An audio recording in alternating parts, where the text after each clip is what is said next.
So today's question is, how can I create a directed graph in Python? That's exactly what we're going to be doing today. We only need two libraries to do this. They're both really easy to install with pip. We're using Linux as always, and I'm really eager to bring you this video today because it's going to allow us to do some basic image segmentation using graph cuts in just a couple of videos time. So let's get started.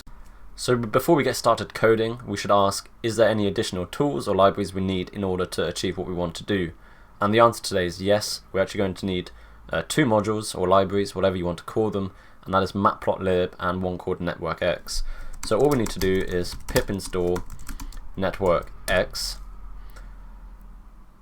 and I'm already using it, so that's kind of fine. Requirement already satisfied.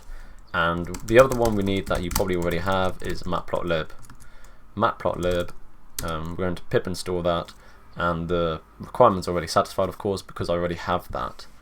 So once we've done this, what I'm going to do is create a empty Python file. Now, I'm just going to be really lazy, and I'm going to call it test2.py. I've already got test.py. We could call it something else. You can call it whatever you want, but I'm just going to call it that. And then we can open up, I'm going to use Sublime, and we're going to open up test2.py, which is just going to be an empty script, and it's actually opened an old Django project of mine, but don't worry about any of that. We just care about what's in this file. So what we want to do then is we want to import the two libraries we've just installed. So we want to import networkx as nx. Don't do that, please. I knew it was going to do that. nx. And we want to import matplotlib.pyplot, which you've probably used before, as plt. So that's kind of the first thing we want to do. So we've now installed everything we need, and we've also imported into our Python script everything we need. And what we can do, just to make sure there's no issues, is we want to just test our Python script. So python test2.py. If there's no errors, then we're good to go. Now we're using Python 2 because I think networkx, I don't think it exists on Python 3. I might be wrong, but you might want to test that yourself. So yeah. So hopefully you've managed to install everything correctly. You've managed to import both of the modules into your Python script, and you've managed to execute the Python script without any errors. If you've managed to do this, then everything else in the video should work. The rest will just be the Python standard library. And what I'm going to be doing this video is essentially splitting it into two. The first half of it will be just the bare essentials that we need to do in order to get a node and an edge up on a graph that we can display. Then the second half of the video I'll probably be showing you how to customize it, maybe write some slightly better code. Nevertheless, if you have any questions, feel free to ask them below. I will pretty much try to answer any questions. So without further ado, I guess we can get started.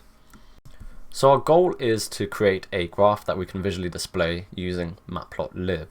We're going to use networkx for this, of course, and we're going to start by declaring this variable g, and this is going to hold our empty graph structure. So the way we do this is with nx.dgraph,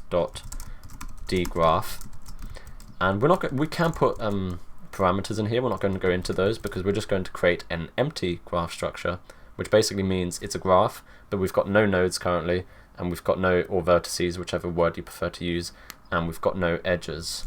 I'll be using nodes, by the way, for this video because the library itself uses the word nodes, so it just makes more sense.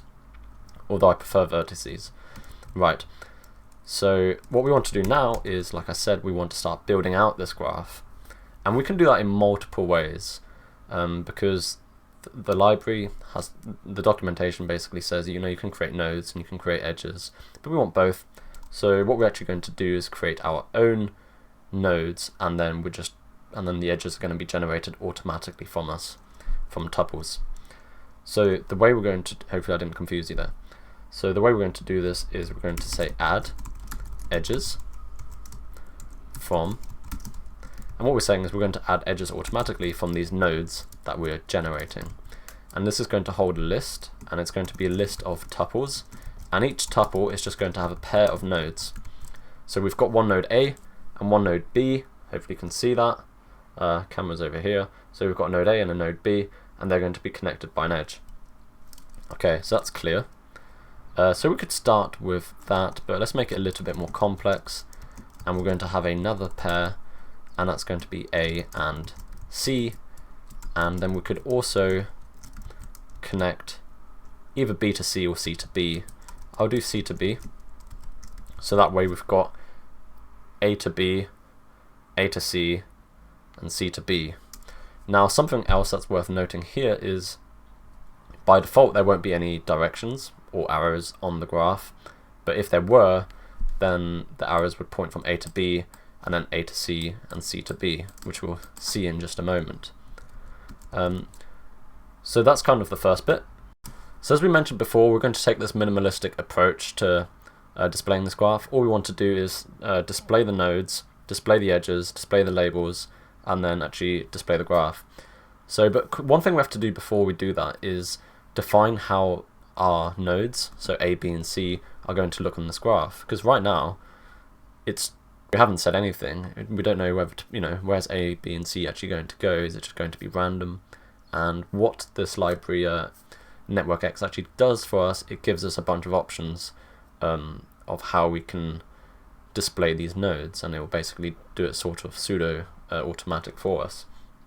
So I'm going to get the documentation up for us, and I searched for layout, and we've got all these different graph layouts, so we can use circular or shell, spring, spectral. It doesn't really matter. We've only got a few nodes, but as you get more nodes, you want them to look clean. You want to be able to see what you're looking at. So we're going to go click on this spring layout, which says it's going to position nodes using this Fruchterman-Reingold force-directed algorithm, which isn't really that important, but I think I've read about it on Wikipedia, and it's basically tries to do something that's kind of semi-aesthetically pleasing. So we're not going to read it, but what we will do is we're going to grab this position of our graph, and I'm just going to copy and paste it into here. You can actually play around with that, and I'll leave a link to that in the description. So we've got G, and all of our nodes are just going to be randomly positioned, well, not randomly positioned using the algorithm that we just spoke about. So that's the first thing. Sorry I'm talking too much, but I want to explain things. So the next thing that we want to do now, let me just look to my left hand side, is we want to draw the nodes and the edges and the labels. Now we can just do that using nx.draw, and here we use networkx, and it's going to be, we want the nodes, and let me just copy this. Actually, let's put G in here. So we want G, which is our graph structure, and then pos, which is going to be the layout. Oh, need to do that again. Oh well. G pos, and that's going to be our edges, and this is going to be our labels. So labels can stay exactly how it is, and our nodes, we actually want to specify a size for them. I think it's just node size, which is 500. It's not actually very big. Whoops, let me write that. So node size, and we will be customizing this in the second half of the video, so let's just keep it simple.